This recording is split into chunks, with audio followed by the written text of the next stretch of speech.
All right, welcome to Bet the Edge. I'm Jay Croucher here with Drew Dinsick. We are recording on Sunday night during the second quarter of Commanders Bucks. We're going to talk about wildcard weekends, look ahead to the divisional round openers at MGM, and then close out with Vikings Rams. But let's start off with the weekend's games, the results that we know about, Drew. I have to say, three of the results, not very interesting.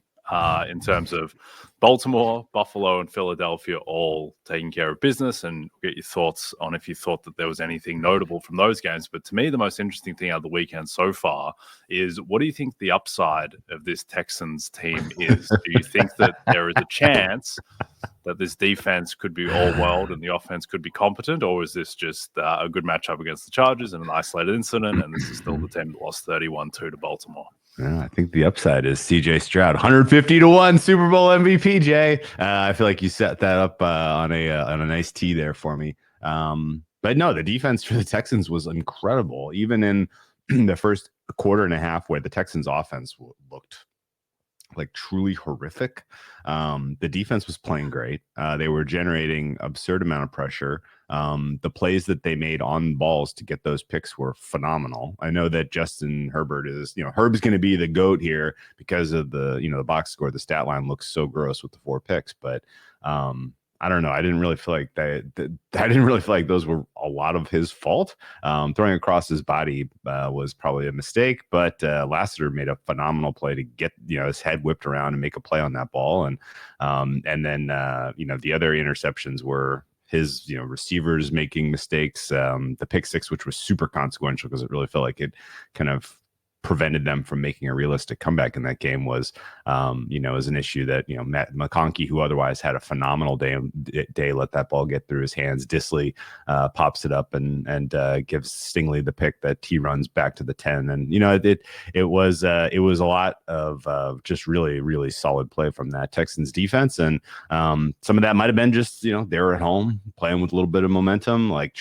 nobody believes in us mentality kind of echoing throughout that locker room, as they were home dogs to a Chargers team that I don't think anyone could ever explain to me why they were so favorably rated by the market, but so be it. The kind of the question really begs, like, can they do that against Pat Mahomes? And obviously Mahomes has just eons more playoff experience than Herbert, and Andy Reid can call presumably a more dynamic game plan with the weapons that they have in the passing game compared to what the Chargers bring. But the offensive line for the Chargers is better than what the Chiefs have right now. And if they can generate substantial pressure around the edge and really kind of make it Mahomes uncomfortable, then I don't know why they can't cover this massive number. This is out to 8 right now. It'll be the early Saturday kickoff. Houston can't avoid that time slot apparently, but it is a big number for a team that is playing better defense than any other defense I saw this weekend. So I definitely think there's scope for Houston to be a bit of a spoiler in an otherwise very predictable AFC. Yeah, well, let's jump straight to that game. So Chiefs open -8. The total is 42 flat. If I'm not mistaken, when these teams played a few weeks ago, it was Chiefs -3.5. And I understand that was a bit weird because Mahomes was expected to be gimpy, and a lot of the line at open had been based around the idea that it was going to be Carson Wentz going in that game. But Mahomes played. The Texans didn't play terribly in that game. It was close. Stroud played, I think, pretty well. And then since then, the Chiefs, they destroyed the Steelers as well. They've gotten healthier. The Texans got destroyed by Baltimore, obviously, but the Texans, their rating has to be upgraded somewhat by that performance against the Chargers, to the degree to which you can debate. But like this Texans team, I don't think there's any ceiling in the Texans offense. Like, I've just seen enough of it all year. I think that the O-line is too bad. The secondary receivers, John Mechie had an absolute stinker in that game. Not just the fumble, but some other suspect plays. And Stroud, I think Stroud has upside, but he doesn't have I don't think he has really MVP level upside to overcome his circumstances at the moment. And it's a Nico Collins show. But I do think they have the upside to perform like an average offense. And I think the defense has the upside to potentially play like the best defense in football, which it looked like against the Chargers. So I think that is the question in terms of this matchup against the Chiefs is just, it's not so much how good can Stroud be, how good can that offense be, because I think the answer is probably just not that very good, but maybe competent enough. But the defense is the one that I think really kind of gives them variance, where they do seem a little kind of Justin Tuck, OC Umenyor-ish, Giants-ish with that pass rush, which just kind of enveloped the game. But I mean, what do you think is the upside and variance in that defense, or do you think it was just the matchup where the Chargers O-line just didn't show up at all? Well, I mean, some of it was the setting, right? It was a pretty pretty spirited home crowd for the Texans. And obviously, when you're on the road as an offensive line, you're at a little bit of a disadvantage when you're up against that good of a pass rush.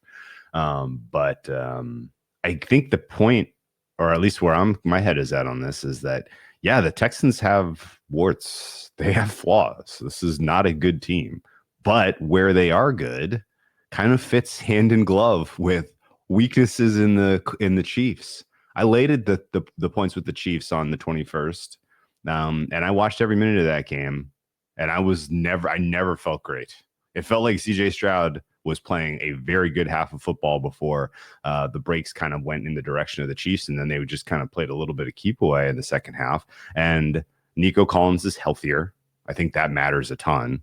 Since his return from his hamstring injury, he hadn't really shown the explosiveness, the real kind of like this is a guy who I was certain was a top 10 wide receiver at the end of last year, and really who might have been the key to the successful, arrival of Stroud at the end of last year. Might have been really just the arrival of Nico Collins, and Stroud was along for the ride. But I think the pass defense for the you want to attack the Chiefs with an elite weapon in the passing game, and the Texans have that in Nico Collins. You want to be able to get a pass rush on Pat Mahomes, and the Texans have that. You want to be able to come away with a couple of turnovers, give yourself some extra opportunities so that you don't have to play perfect. The Texans certainly seem to be able to do that. I'm going to even go so far as to say the issues that I saw mostly with the Texans offense, I felt like where the interior offensive line was just playing horribly. Like, it felt like the Chargers were in Stroud's lap constantly, and Chris Jones probably going to do a reasonable, reproduction of that performance, I would guess, on Saturday. But that said, like, Stroud handled it fine. And if he can, kind of do just enough to avoid getting sacked in those moments and find Nico Collins streaking over the middle of the field, then there could be some explosive plays in the passing game. And I think ultimately, I'm not going to go so far as to say this is upset potential and upset alert for the Chiefs. Obviously, the extra time to prepare and, the Chiefs being fully healthy here coming off the bye is going to help them. But yeah, Texans plus the 8 looks like an easy bet to me. And, 2 weeks in a row, Texans was my favorite play of the week. Yeah, should we make it 3? Our Texans. So 2 questions before we move off of this one and get to the big one, Bills Ravens. So in other sports, we know that the game changes in the playoffs to an extent. So in a quantifiable extent. So with the NBA teams on defense, they switch more in the playoffs. The ability to succeed in ISO just becomes more emphasized. In baseball, like having a strong top 3 in your rotation just matters more in the playoffs than it does in the regular season, because you don't need the depth of your 4th and 5th starter as much in a playoff series. In hockey, to an extent, it's kind of debated, but having an A1 goalie like the Bruins, having like Ullmark and Swayman both be great in the regular season, well, it doesn't really matter, because in the playoffs, like, you just want to mainly roll with your number 1 guy. In the NFL, do you think there is, so 2 things off of that? One, do you think the Chiefs should be priced as having a specific extra gear in the postseason to reflect what they've done in the past? And then secondly, do you think there is something to the Texans and the way that they succeed on defense which lends itself to the playoffs, which is being able to play man coverage with 2 really good corners and to be able to rush the passer with 4 and having 2 all-world edge rushers? To the second part of your question, that makes perfect sense. I've never really thought of it that way, but yeah, absolutely. They do have sort of you brought it up, like how did the Giants team defeat the perfect Patriots? Like, they just happen to have the right recipe of pass rush that really made things difficult. And yeah, I mean, there are aspects of defense that are that are weak link, and over the balance of the season, some of the weak links tend to become your Achilles heel. And I actually don't really know what I would say Texans' super weaknesses right now. Like their defense, the pass defense is aggressive. They give up some big plays. The Ladd McConkey touchdown was a good example. But if the upside is getting a couple more possessions, getting a defensive score, then be as aggressive as you want. And that does feel like, kind of, you're going to need some risk taking, some swashbuckling in a setting in a game like this when you're going up against Mahomes. And I think Mahomes and the Chiefs having an extra gear is one thing that I'm not really subscribing to personally. Their run last year was everybody kind of just getting out of their way and hurting themselves. The Ravens and the Niners were the best two teams in the playoffs, and they both lost to the Chiefs. Lost in quotations by defeating themselves, I thought. And so I think with the Chiefs, it's not necessarily having an extra gear as much as just having been there so often. The likelihood that they show up and have pits in their stomachs and everybody freezes. Oh, no, it's the playoffs, and have a bad day today. I can't catch anything. Like they've been there enough that you're just not that likely to lay an egg, to have a sinker. And I guess that's a X factor. But if the Texans show up and play as tough a game as they were playing in that December spot and catch some of the breaks, then yeah, this could be a game. So I'm not afraid of going against the Chiefs in this one, and I wouldn't be afraid to take on whoever comes out of that Buffalo-Baltimore tilt in the AFC title game either. Yeah, there's been a little bit of revisionist history about the Chiefs' run last year, which was extremely impressive. But at the same time, if Ray McLeod doesn't fumble that punt, I'm pretty sure the Niners win the Super Bowl, and it's perhaps looked upon. If Diggs catches the ball, the Chiefs don't even go to the AFC title game, and then what? And then what's the? Then they're no longer the boogeyman. Yeah, still walk with a limp from that divisional round game between the Bills and the Chiefs. I'm sure Josh Allen does as well, and he gets a chance to seek redemption, though I don't think he really needs to redeem himself at all for any performance last year.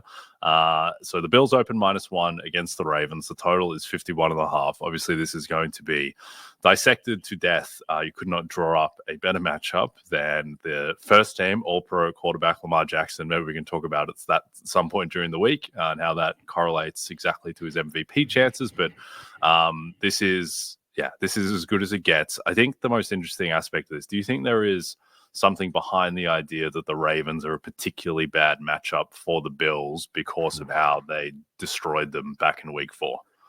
I got to rewatch that game, but it felt like it coming out of that game. I backed the Bills that day, and I felt like an idiot. And I'm looking at this matchup, and I'm kind of licking my chops to be getting plus 100-ish price on the Ravens here. I think the Ravens are materially better. I think there are a lot of unanswered questions about the Bills. And outside of the home field advantage, I'm not sure what I would point to really say that things are going to be different for the Bills this time compared to the recent memory of how they played the Ravens. So the Josh Allen Derrick Henry experience on Saturday night was just freaking awesome. Derrick Henry on this offense is so fun, and the degree to which they were inclined to tick up the rushing attack at the hands of Lamar Jackson it felt unnecessary. But if they're willing to do that against the Steelers in a game where they're favored by more than a touchdown, I can't wait to see what they have up their sleeves here for this matchup against the Bills. I think it's worth kind of speculating on the availability of Flowers. I don't think he's going to play. And I don't really care. I liked what the Ravens had in the passing offense without him. I like their 2 tight end sets. I think that helped the running game against what was a much better run defense with Pittsburgh than what they're facing in Buffalo. The Ravens, I think they're the team to beat, period. Yeah, I would agree. I'm going to need the Bills in this game.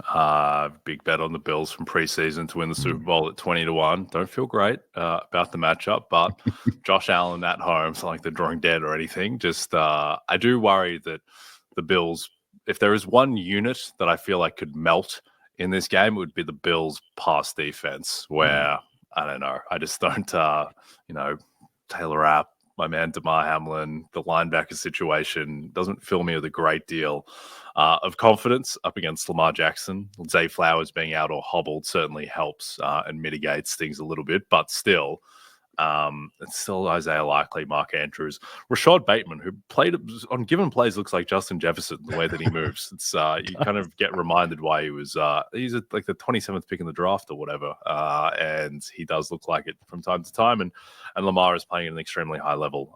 So anyway, we'll probably have another chance to break that one down. But yeah, my early lean would be to Baltimore, but that might just be pessimism speaking.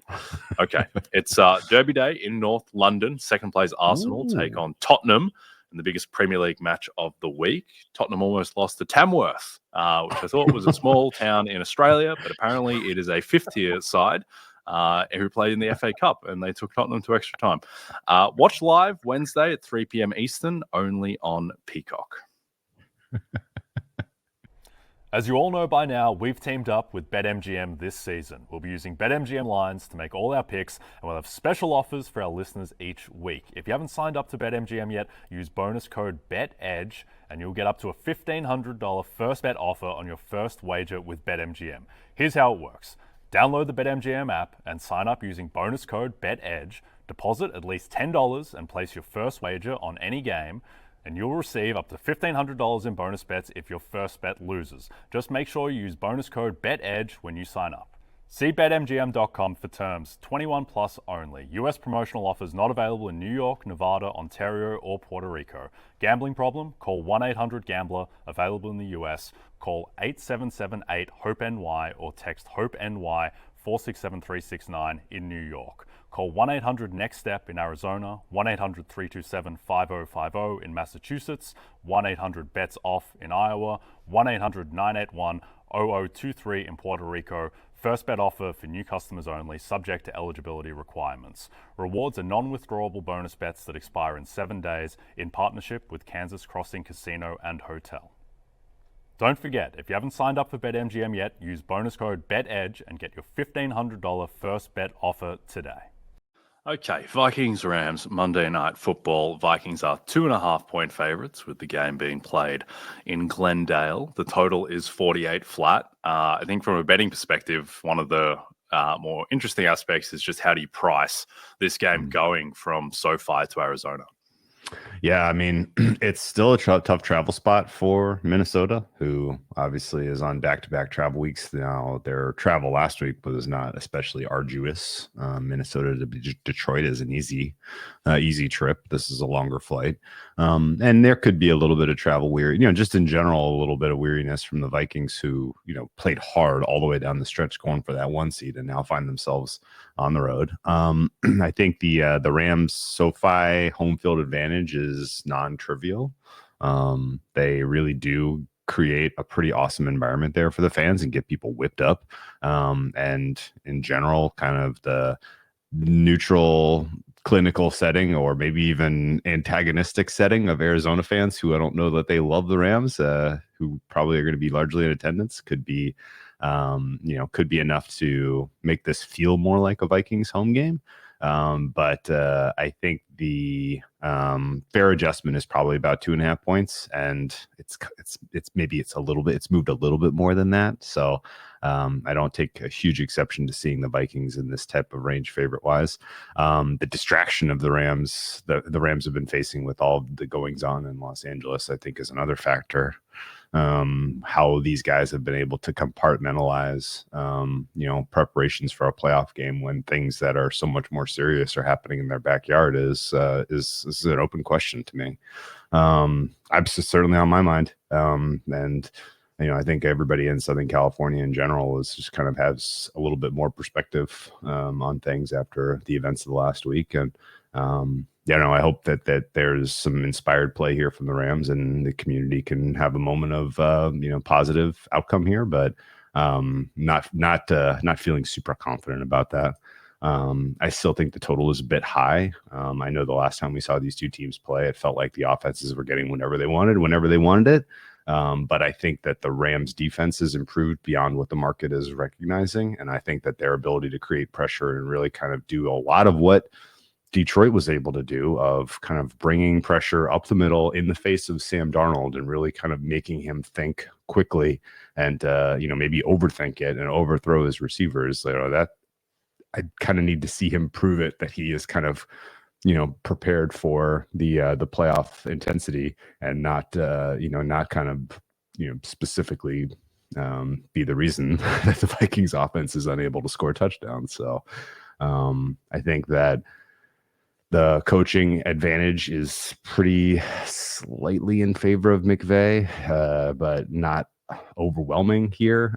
I do think Flores brings a blitz-heavy approach, which in history, at least, the high leverage games that I think of, McVay and Stafford have handled with relative ease.